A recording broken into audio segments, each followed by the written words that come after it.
Subscribe করুন product ইনকে চ্যানেলকে আর পেয়ে যান নতুন নতুন প্রোডাক্টের রিভিউ প্রতিদিন। তো চলুন শুরু করি। আজকের এই ভিডিওতে আমরা আলোচনা করব ডবল লেয়ার সব ডিসপেন্সার সম্পর্কে। এটি আপনারা ফটোতে দেখে বুঝতে পারছেন, এটি হচ্ছে ডবল লেয়ারের একটি স্পঞ্জ, যেটি দুই দিকে দুই রকমের ব্যবহার রয়েছে। সেটি কি ব্যবহার রয়েছে, কিভাবে ব্যবহার করবেন, সমস্ত বিষয়ে আলোচনা করবো। তো ভিডিওটা পুরোটা দেখুন, তাহলে বুঝতে পারবেন। এটি হচ্ছে একটি ডবল লেয়ার সব dispenser for bathroom accessories set. এই সেটটির মধ্যে রয়েছে থালা বাসন মাজার জন্য যে দ্বৈত স্পর্শ নকশা রয়েছে, যা মৃদু পরিষ্কারের জন্য একটি নরম দিক রয়েছে এবং নরম শোষক দিক, এবং একগুঁয়ে দাগ অর্থাৎ যেগুলো কঠোর দাগ যেগুলো উঠতে চায় না সেগুলোর জন্য রয়েছে বিশিষ্টভাবে আরেকদিকে একটি ঘষিয়ে তোলাবার জন্য একটি উপাদান দিয়ে সজ্জিত, যা স্ক্রাবিং সাইড অন্তর্ভুক্ত করে।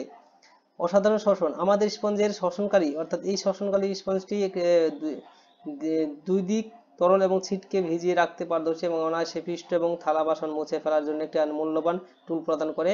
Organic handling. এটির ব্যবহারকারী স্বাচ্ছন্দ্যের কথা মাথায় রেখে ডিজাইন করা হয়েছে। স্পঞ্জে ব্যবহার করার সময় নিরাপদ এবং আরামদায়ক হল্ড নিশ্চিত করতে এগ্রোনমিক আকার বা গ্রিপ রয়েছে। মৃদু তবুও কার্যকারী স্ক্রাবিং সাইড এবং নন স্ক্র্যাচ ঘষিয়ে তুলিবার ফেলিতে সক্ষম উৎপাদন, যেমন লন এবং একটি স্কোরিং প্যাড বা সুরক্ষা পেস্টের উপক্ষতি না করে খাদ্যের কণা সংশ্লেষ করে শক্তিশালী এবং স্থায়িত্বে। আমাদের গুণমান স্পঞ্জগুলির স্থায়িত্ব এবং দীর্ঘস্থায়ী কার্যকারিতার জন্য তৈরি করা হয়েছে, এমনকি বারবার ব্যবহারের মাধ্যমে পরিধান সহ করে। আপনারা যারা বুঝতে পারেন এই পেজের লিঙ্কটি আমি ভিডিও ডেসক্রিপশন সম্পর্কে দেবো, তারা এখানে এসে আপনারা দেখে নেবেন।